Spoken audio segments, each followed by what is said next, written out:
First of all, spoiler warning. For only the first episode of the season, the new normal was a pretty damn exciting, action-packed episode. We got to meet Anne's parents, Andrias is out to get Anne, and we learn that Anne's blue powers may not be all they're cracked up to be. What does it all mean? Well, allow me to break it down for you guys. Oh, and please subscribe. I'll be talking about Amphibia a whole lot for the foreseeable future, and I don't want you guys to miss out. It also stops my channel from fading into the abyss of the algorithm. Feel free to check out my Discord, Twitter and Patreon in the description as well. Now back to the video. Anne, don't let him take us! Don't let him take us! Coming off from what happened in True Colours, my biggest question for this episode was how Anne would move forward with what happened to Marcy. Turns out, she's in complete denial and on excessive amounts of copium. Problem solved. Though it's very interesting just how confident Anne is in her belief that Marcy lived. It could just be pure cope, but I think there's a good chance that she just instinctively knows that Marcy's alive due to her connection to her through the Calamity Box. Maybe the girls are all psychically linked.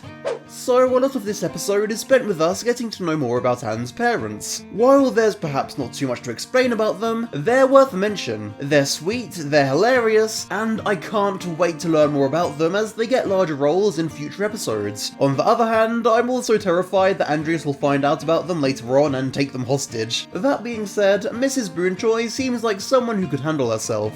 Oh, and by the way, she's voiced by Matt Brayley's own mother, Anne Brayley. Naturally, she did such a terrific job of selling the character. Oh, thank you, Anne. That was strangely responsible of you. Even though we're so early on in the season, Andrias is already making moves. Sure, Marcy may have lived, but Andrias certainly wants Anne dead. In this episode, he sends one of his frog robot henchmen after Anne. Judging from the intro, it looks like we'll be seeing a lot more of these guys. Although, this particular one may be sticking around, and we'll get to that in a moment. I noticed that in the scene where we see Andrias sending off the robots, it looks like he might be using the Calamity Box's stones as buttons to set coordinates for the planets he wants to invade. As we see here, he touches the pink stone, and when he opens the box, the portal leads to Earth. Marcy also touches the pink stone when sending the Plantars to Earth. Considering there's not really a proper control panel on the box, it makes sense that you'd use the stones to control it. Since there are more planets than there are stones though, I wonder if there are certain combinations or patterns needed to access other planets. Speaking of which, I seriously hope that we do get to see the other planets and their inhabitants eventually, even just one episode for each planet we haven't seen, seeing as there actually isn't too much time left in the season to show them all off. Do you want to see it? Totally. Bring it. Okay, stay right there!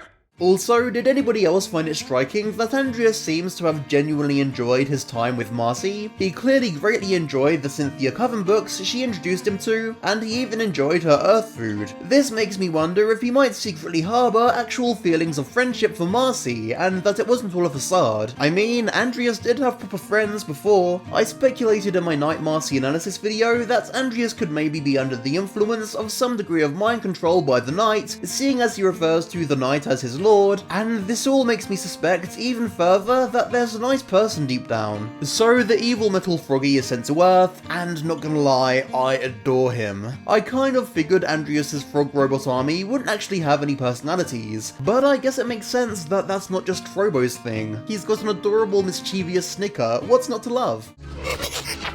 Because it does indeed have a personality and isn't just a mindless henchman, I wonder if instead of destroying it, Anne or someone might be able to befriend him. Sure, it might be a reach, but I think it's cute and I want it to live. At the end of the episode, it's not only repairing itself, but it claims to be upgrading itself as well. What kind of upgrades will it implement exactly? Well, in the intro, we actually do see a really big, tougher looking model with huge cannon arms, not to mention missile launchers on his shoulders. Could this actually be the same robots? It seems likely to me. I think it'll be a case of it getting its ass beat every time, but coming back for more in a new upgraded form. Speaking of powers, it's so interesting that it can detect the energy signature of people connected to the stones. Once Frobo is fixed up, which it seems like he will be going by the trailer, will he himself have this power? Could he be used to track down members of the original Calamity Trio? Since the box was on Earth, there's a good chance that someone must have taken it through the portal. We're bound to be introduced to them eventually, and I think that the show drew too much attention to the feature for it to not hold some significance.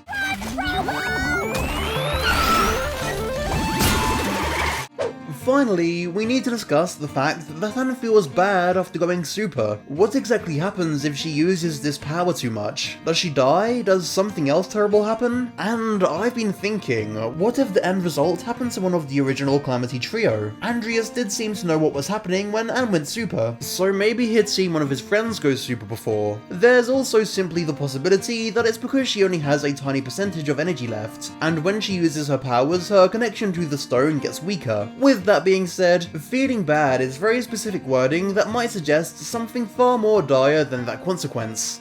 Like this video if you enjoyed it, subscribe for more weekly Amphibia videos, and tell me what you thought of the episode down below. As always, socials are in the description. Thanks so much for watching, and I'll see you later.